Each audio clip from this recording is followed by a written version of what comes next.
Hello students, my self Pramod Kumar Mishra. Conservation of plants and animal के part 5 में हमने पढ़ा था what is project tiger, what is endangered species, what is threatened species, what is extinct species and what is migration. अगर आपको उस video को देखना हो तो उसका लिंक डिस्क्रिप्शन बॉक्स में दिया हुआ है, आप जाकर वहां देख सकते हैं।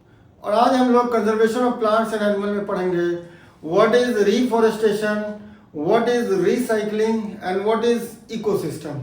चलो हम लोग समझेंगे efforts to conserve forest and wildlife। क्या क्या efforts लगाया जाता है वाइल्ड लाइफ और फॉरेस्ट को कंजर्व करने के लिए, और इसमें कौन कौन हेल्प करता है। तो इसमें जो गवर्नमेंट है और एनजीओ है वो इसमें हेल्प करते हैं। एनजीओ क्या होता है? Non government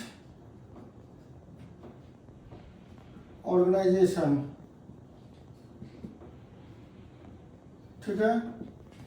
non government organisation और गवर्नमेंट जो है वो दोनों हेल्प करते हैं। और पीपल मस्ट पार्टिसिपेट एक्टिवली, और हम लोग को भी इसमें एक्टिवली पार्टिसिपेट करना चाहिए वाइल्ड लाइफ और फॉरेस्ट को कंजर्व करने के लिए, ठीक है। मान लीजिए गवर्नमेंट का कोई प्रोग्राम चल रहा है कि प्लांटेशन करना है इस पर्टिकुलर एरिया में, तो उसमें अगर पीपल को भी पार्टिसिपेट करने के लिए बोल रहा है तो हम लोग को एक्टिवली पार्टिसिपेट करके उसको वहाँ पे प्लांटेशन करना चाहिए, ठीक है, उसका केयर करना चाहिए, ठीक है।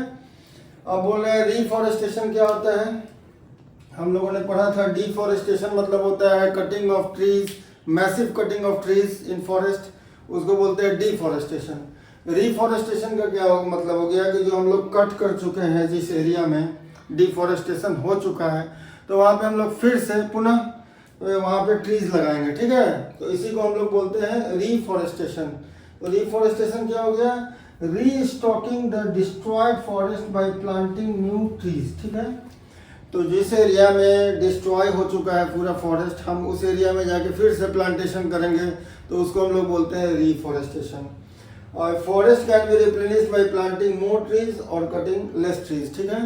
अगर हम लोग किसी एरिया में मान लीजिए प्लांट का जरूरत है, वुड लेना है, ठीक है, तो हम उस एरिया में प्लांट लगाते भी जाएंगे और कुछ कट भी कर सकते हैं, ठीक है। तो मैक्सिमम प्लांट हम लगाएंगे और कटिंग जो है थोड़ा लेस करेंगे, ठीक है। तो क्या होगा कि वो मेंटेन रहेगा हैबिटेट्स। अब बोल रहे हैं एडवांटेज ऑफ रिफॉरेस्टेशन। रिफॉरेस्टेशन का एडवांटेज क्या है? तो पहला है trees help in lowering atmospheric temperature, ठीक है। ट्री जो होता है वो CO2 यूज करता है ड्यूरिंग फोटोसिंथेसिस, ठीक है। और CO2 क्या है? हीट ट्रैपिंग गैस है, वो हीट को ट्रैप करके रखता है, इसके कारण टेम्परेचर जो है एटमॉस्फेयर का बढ़ता है। तो अगर हम मैक्सिमम ट्रीज लगाएंगे तो क्या होगा? ट्रीज मैक्सिमम CO2 लेगा तो टेम्परेचर मेंटेन रहेगा, ठीक है। Increase purity of air, air के प्योरिटी को भी इंक्रीज करेगा, ठीक है। उसके बाद preventing soil erosion by keeping the top soil intact. Plantation जितना ज़्यादा रहेगा, प्लांट जितना ज़्यादा रहेगा वो उसका जो रूट होता है वो सॉइल को इंटैक्ट करके रखता है, पकड़ के रखता है। इसके कारण क्या होगा? सॉइल इरोजन कम होगा। और क्या है? Maintain natural habitats by of many plants and animals, ठीक है। हम जितना ज़्यादा प्लांटेशन करेंगे उस एरिया में तो वहाँ का जो एनिमल्स है या फिर उसके अंदर उस फॉरेस्ट के अंदर जो भी प्लांट्स है छोटा छोटा, वो भी वहाँ पे सेफ रहेगा, वो कंजर्व रहेगा। सो रिफॉरेस्टेशन जो है टेक्स प्लेस नेचुरली ऑल्सो, ठीक है। अगर हम जो डिफॉरेस्टेड एरिया है जहाँ पे पूरा प्लांट कट चुका है, अगर हम उसको अनडिस्टर्ब अगर छोड़ दे बहुत दिन के लिए तो क्या होगा कि रीस्टैब्लिश इटसेल्फ, ठीक है। तो बोल रहा है reforestation can takes place naturally also, ठीक है। अगर डिफॉरेस्टेड एरिया है, ठीक है, डिफॉरेस्टेड एरिया मान लीजिए प्लांट था, इसको हमने कट कर दिया, ठीक है, तो ये डिफॉरेस्टेड एरिया हो गया। कुछ दिन इसको डिस्टर्ब नहीं किए उस एरिया को तो क्या होगा? कुछ दिन बाद फिर से प्लांट वहाँ पे आ जाएगा, ठीक है, रीस्टैब्लिश इटसेल्फ, ठीक है।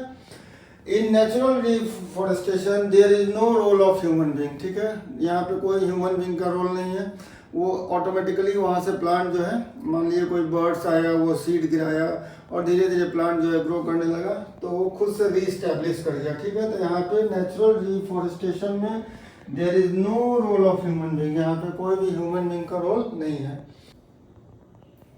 It takes about 17 full grown tree to make 1 ton of paper, ठीक है। 1 टन ऑफ पेपर कितना हो गया? 1000 kg। 1000 kg पेपर बनाने के लिए हमको 17 पूरे फुल ग्रोन ट्री को कट करना पड़ेगा, तब जाके 1000 kg पेपर बनेगा, ठीक है। और बोलता है कि जो यूएस में है वो पर पर्सन जो है यूएस में 200 केजी पर ईयर यूज करते हैं, ठीक है, यूएस में। जापान में भी वही है, लगभग 200 केजी पर ईयर। इंडिया में क्या है, 5 केजी पेपर पर ईयर, ठीक है। इंडिया में क्या है, 5 केजी पेपर पर ईयर। तो एक फैक्ट है कि अगर हम मतलब वर्ल्ड का हर एक पर्सन जो है 200 केजी अगर पेपर यूज करने लगे तो इस वर्ल्ड में एक भी ट्री नहीं रहेगा, ठीक है। पूरा एरिया जो है विदाउट ट्री हो जाएगा, पूरा प्लैनेट, ठीक है। अगर पर पर्सन 200 केजी पेपर यूज करने लगे पर ईयर तो इस एरिया में, इस वर्ल्ड में देयर इज नो ट्रीज, ठीक है, नहीं रहेंगे। तो बोल रहा है कि इसलिए हमको पेपर को सेव करना चाहिए, ठीक है। आप भी स्कूल में पेपर यूज करते होंगे, तो पेपर को हमको सेव करना है, ठीक है। ज़्यादा उसको मतलब उसको कोशिश करना है कि फिर से वो रीयूज हो जाए, ठीक है। तो एक पेपर को हम लोग 5 to 7 टाइम्स रीयूज कर सकते हैं, ठीक है। मान लीजिए एक न्यूज़पेपर है, उसको फिर से कौन सा रैक पिकर आता है या फिर आपका कबाड़ी वाला जो होता है वो पेपर लेके जाता है, उससे वो क्या बनता है, उससे पेपर बैग बनाता है, या फिर वो मैन्युफैक्चरिंग प्लांट को दे देता है और फिर से वहाँ वो रिसाइकिल होकर फिर से वो पेपर आ जाता है। तो एक पेपर को हम लोग 5 से 7 टाइम्स मतलब रिसाइकिल कर सकते हैं, फिर से यूज़ कर सकते हैं। तो रिसाइकलिंग का मतलब क्या होता है, recycling means the process that the old and use paper is use again, ठीक है। जो ओल्ड और यूज पेपर है उसको फिर से हम यूज कर लें तो इस प्रोसेस को हम लोग बोलते हैं रिसाइकलिंग, ठीक है। इन इंडिया रैक पिकर्स, ठीक है, कबाड़ी वाला और dealers of old and waste item जो होता है वो पेपर को क्या करता है, शॉपकीपर को या पेपर बैग मैन्युफैक्चरर को फिर से वो सेल कर देता है, ठीक है। और वो शॉपकीपर जो है उसको यूज़ कर लेता है, पेपर बैग जिसको हम लोग ठोंगा भी बोलते हैं, उसको यूज़ करता है। तो पेपर का एक तरह से रिसाइकलिंग हो रहा है। पेपर आपने न्यूज़पेपर पढ़ा और फिर से वो शॉपकीपर के पास गया और फिर से वो उसको यूज़ कर लिया, ठीक है। तो ये भी क्या है, रिसाइकलिंग का प्रोसेस है। Some of the paper send to paper manufacturing plant for recycling, ठीक है। कुछ पेपर जो है पेपर मैन्युफैक्चरिंग के प्लांट के पास जाता है फॉर रिसाइकलिंग। वहाँ पे वो पेपर गया ओल्ड और वेस्ट पेपर और उसको फिर से वहाँ रिसाइकिल करके फिर से पेपर का कुछ प्रोडक्ट बना लिया, ठीक है। तो अब हम लोग समझेंगे व्हाट इज इकोसिस्टम। इकोसिस्टम क्या होता है, तो इकोसिस्टम जो होता है 2 चीज़ का बना होता है। एक होता है इकोसिस्टम मेनली 2 चीज़ का बना होता है, ठीक है। एक उसमें होता है लिविंग कंपोनेंट्स, लिविंग, और एक होता है नॉन लिविंग कंपोनेंट्स, ठीक है।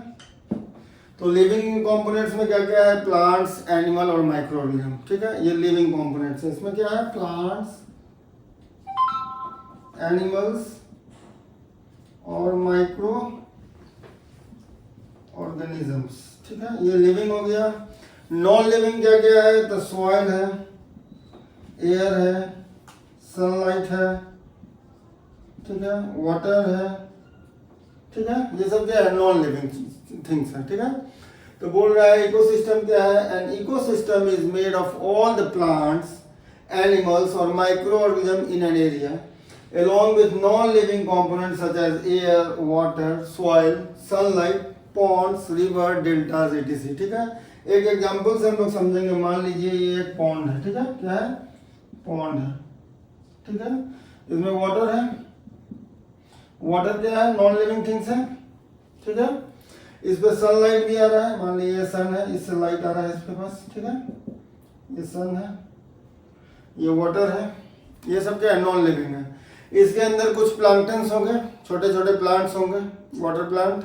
उसके अलावा इसमें क्या होगा, फिश होगा, फिश, फ्रॉग भी होगा।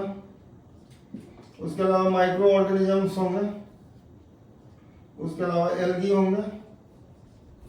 तो ये सब जो fish, frog, planktons, algae, micro organisms, bacteria होगा, ये सब क्या, प्रोटोजोआ होगा, ये सब क्या है, इस इकोसिस्टम का लिविंग थिंग्स है। नॉन लिविंग थिंग्स क्या है, इसमें सॉइल होगा, सॉइल, ठीक है, वाटर है आपका, सनलाइट है, ये सब क्या है, नॉन लिविंग थिंग्स है।